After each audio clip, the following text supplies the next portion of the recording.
झालेली नाही. बरोबर आहे, आपण भूमिका त्या ठिकाणी मांडताय. अरविंदजी, खरं तर आज जो सगळ्यात मोठा पुरावा मांडला होता तो खुद्द उद्धवजी ठाकरे यांनी. त्यांच्या बाबतीत जे घडलं ते मी महाराष्ट्राला पुन्हा एकदा सविस्तर आपल्या तोंडून मला ऐकायचं आहे. मात्र तत्पूर्वी सचिनजी सावंत आपल्याकडे येतो. सचिनजी, एका बाजूला काँग्रेस सामील होणार की नाही असा संभ्रम जो आहे तो एक निर्माण करण्यात आलेला होता म्हणा. मात्र आज काँग्रेसही आली, महाविकास आघाडीनं सत्याचा मोर्चा केला. आज मनसेचं इंजिनही त्याला लागल्याचं पाहायला मिळालं. पुढच्या काळामध्ये सुसाट असं वेगवान राजकीय भविष्य घडेल असं वाटतं का? महाराष्ट्रात हे बदल घडतील असं वाटतं का सचिनजी? पहिले हे जे काही आहे ते राजकीय भविष्यासाठी चाललेलं नाही, हे लोकशाहीच्या भविष्यासाठी चाललेली लढाई. या देशामध्ये लोकशाही संकटात आहे, ती टिकणार की नाही.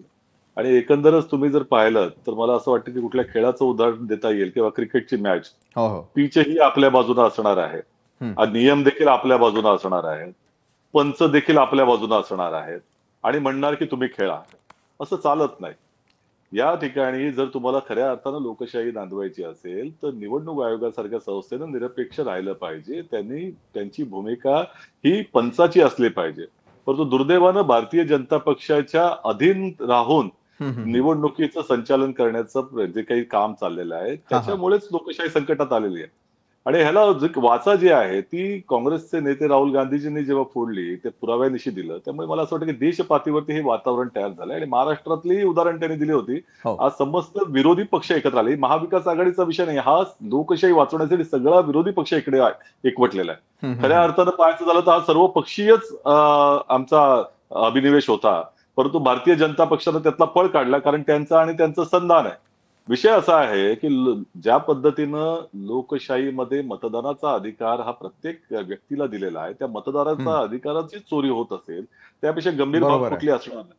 आणि सगळ्यात महत्वाचं म्हणजे निवडणूक आयोगाच्या समोरला एक जो काही प्रश्न आहे की राजकीय परिस्थितीमध्ये, लोकशाहीमध्ये राजकीय पक्ष हे अतिशय महत्वाचे असतात. त्यांच्याशिवाय लोकशाहीची प्रक्रिया पूर्ण होत नाही. आणि समस्त विरोधी पक्ष ज्या वेळेला एकसंध होऊन या ठिकाणी मागणी करतोय की ही मतदार यादी चुकीची आहे, पुरावे देतोय, आणि त्यानंतरही तुम्ही जर त्यामध्ये बदल करण्यासाठी किंवा आपल्या प्रक्रियेमध्ये बदल करण्याची ती जी काही तयारी दर्शवत नाही आणि दाबून ह्या निवडणुका पुढे घेऊन जाण्याचा प्रयत्न जर तुमचा चालला असेल तर यापेक्षा वाईट गोष्ट कुठली असणार आहे. आणि त्यामुळे आम्ही त्याचा निकराने विरोध करत राहणार आहोत. आणि आज हा मोर्चा मला वाटतं त्याचंच एक प्रतीक आहे. ही लढाई इथेच थांबणार नाही. ही लढाई सत्याची आहे, ज्याचं नाव सत्याचा मोर्चा दिला होता. ही सत्तेची लढाई नाही, सत्याची लढाई आहे. लोकशाहीचं संरक्षण करण्याची लढाई आहे. बरोबर आहे, लोकशाहीचं संरक्षण करणं आपल्या सगळ्यांची जबाबदारी आहे. यावेळेला नितीन सरदेसाईजी मी आपल्याकडे येतो. नितीनजी, राज ठाकरे यांनी परवा देखील रंग शारदा या ठिकाणी घेतलेल्या मेळाव्यामध्ये सगळ्यांसमोर एक मोठं प्रेझेंटेशन दिलं. त्या प्रेझेंटेशन नंतर आज तर ढीगभर पुरावे हे निवडणूक आयोगासमोर, राज्याच्या जनतेसमोर देखील त्या ठिकाणी मांडले. पुढचा टप्पा तो येतोय की प्रत्येक घराघरामध्ये जाऊन दुबार आणि तिबार जर मतदार त्या ठिकाणी